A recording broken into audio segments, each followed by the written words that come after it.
Welcome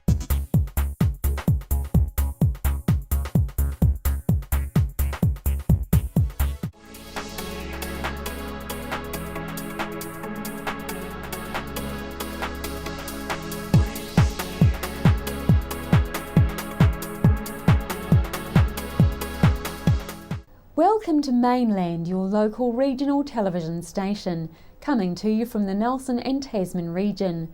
In today's news, police seek information on deceased man, missing launch located, and water restrictions lifted after cyclone. Police are seeking information from the public after the body of a man was found on Whakatu Drive early on Monday morning this week. Police are seeking help with identifying the man, who is described as aged between 18 and 30 years old, Caucasian, of slim build and 172 centimetres in height. He has short brown hair with a ginger tinge, a silver stud earring in his left ear, and was wearing a red checkered lightweight shirt and black Adidas track pants with white stripes down each leg. He has no identifying features such as tattoos. Police say of note the male was not wearing any footwear or socks.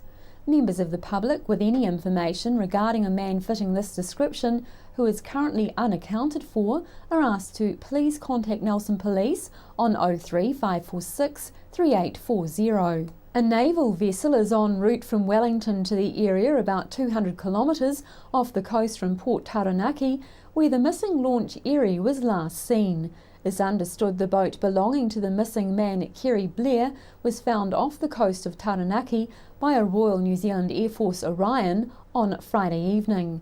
Mr Blair, aged 55, has been missing since March 8th after launching his 9-metre aluminium boat in Erie Bay in the Marlborough Sounds. However, it's understood the weekend's stormy weather prevented recovery of the boat. The naval vessel, the HMNZS Wellington, was not expected to reach the area before midnight on Monday. Its progress was being hampered by very high seas. The vessel has a number of police officers on board who will endeavour to board and recover the Erie. Well, Cyclone Lucy certainly packed a punch at the weekend, bringing high winds and enough heavy rain to break the developing drought in the Tasman region. Tasman District Council's Dry Weather Task Force convener, Dennis Bush-King, on Monday lifted all water restrictions in rural and urban areas following the rain that fell on Sunday afternoon. Mr Bush-King says the 70 to 90 millimetres of rain has boosted the Waimea River to levels which should see through the end of the irrigation season. The upper Motueka area has also benefited from over 50 millimetres of rain, so restrictions are no longer required. The highest rainfall was recorded at Canaan Downs on Takaka Hill with over 300 millimetres. He says most rivers have had a nice flush, so hopefully this rain event will be seen as the drought breaker here in Tasman. Chrissy Small caught up with TDC spokesman Chris Choate regarding the weekend's weather. Chris Choate, thank you for talking to us here at Mainland Television. It's been a very dry summer so far and water restrictions have been quite severe. Tell me, how are things now? Yeah, you're quite right, Chrissy. We were feeling the bite of the drought like the rest of the country. We'd actually moved to stage 3. We announced last week to come into force today. However, over the weekend, I think everybody saw the rain. It was quite extensive. Ranging from Takaka Hill, we had over 300 millimetres over those 24 hours. However, we also got close to 100 mils on the Waimea Plains, which was the focus of our water restrictions. Right, so that's quite a significant amount. It is in a 24-hour span, but it's not unusual for this area. Obviously, it came at just the right time, and we feel that we can lift those rural and urban water restrictions as of today. Now, Chris, the weather event that we've had over the weekend, of course, it was going to be quite severe. Do you think we got off it lightly? That's been the general feeling. Now, as opposed to what was predicted, I don't think we got the winds that the majority of people felt up north, especially. We did have 3 rivers that we were keeping a very close eye on. The Wainaru, the Anatoki and the Rewaka.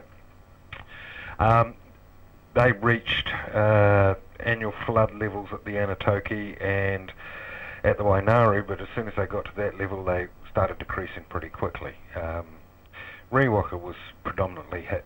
A lot of rain in that area at the foot of Tākeka Hill, and on the other side, but it moved through relatively quickly. So all in all, it was a great result. It did hamper things, and it did have people on edge, and I think people made took a few precautions. We were certainly watching it closely. The last easterly direction rainfall that we had was in Christmas of 2011, and I think most people will see that, we didn't want a repeat of that. But absolutely not. The speed that it moved through was probably to our benefit. So there were no indications of anyone under threat of any landslides? We had some small slips, mainly round road, but no, as far as we didn't have any report of that. Obviously, we're still looking around the district this morning in the light of day. But there were numbers that it would seem big to other areas, but comment we had yesterday from Northern Golden Bay that 111 millimetres in a day is not really a lot for us. So it's all relative. Yeah. Oh well, Chris Choate, it's been pleasant as always to talk to you again, and good news really that people can now start watering their gardens. Absolutely. Yeah. With some peace of mind, and we've certainly got some peace of mind, and we hope that we'll be able to get through to the winter time and the normal rainfall very shortly. Great. Thanks very much, Chris. Not a problem. Bye-bye. Meanwhile, Network Tasman says there were 3 power outages over the weekend, only one of which was storm-related. At 2:30am on Saturday, 186 Waifero, Ngāta Motu and Orinoco consumers lost supply from a suspected bird strike to power lines near Ngāta Motu. Power was restored to all consumers at 5:08am. Then at 8:45 on Saturday evening, 134 consumers in Parker and Atkins Street, Motueka, lost supply as a result of a broken crossarm. The crossarm was repaired and supply was restored at 11:28pm. The one weather-related outage was in Hope on Sunday, when at approximately 4pm, 1,405 customers lost power from a tree blown over the lines in Pattons Road. Lines contractors worked quickly to restore supply to the most affected consumers by 4:30pm, with the remaining 88 consumers in Pattons Road, Whites Road and Sunview Heights being reconnected at 6:40pm. A cardiologist was in the right place at the right time at the weekend. The rescue helicopter was called out to a man who had suffered a heart attack, causing him to fall off his push bike when leaving the Rolling Loop Road on the coastal highway Saturday morning. A cardiologist was heading away on holiday and witnessed the incident unfold in front of her eyes. First on the scene, she called for help and began resuscitation of a 72-year-old man.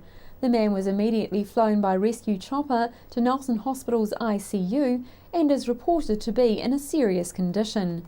In releasing its draft annual plan for 2014-2015 this week, the Tasman District Council says this is now out for consultation for 1 month from March 15th. The consultation period will be supported by a number of public meetings throughout the district. Mayor Richard Kempthorne says this draft annual plan carries on the theme set last year of reducing the council's reliance on debt and keeping rates affordable. One of the features of this year's draft plan is the use of the achievement of operational savings to markedly lessen the need to increase rates and in addition use some of the achieved savings to reduce TDC's reliance on debt. They're proposing a general rates increase of 1.5%. Some of the key points Council considered when preparing the draft plan were Council proposing to delete Golden Bay Community Facility from this draft plan, the maximisation of space within the Motueka Library rather than investing in a large premises, ceasing support from general rates for Nelson Tasman tourism, and delaying the next stage of work on Tasman's Great Taste Trail until further contributions are confirmed. The draft budgets will still provide up to $30 million of capital expenditure on important projects such as the Motueka and Tākeka wastewater treatment plant upgrades and the Richmond water treatment plant upgrade.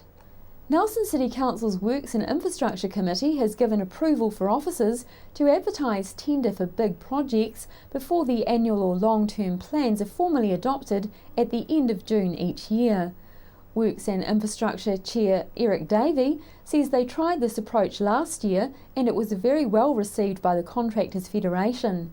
Advertising the tenders before the formal start of the financial year allows contractors to plan up to a year ahead and have months of lead time on some projects, says Mr Davey.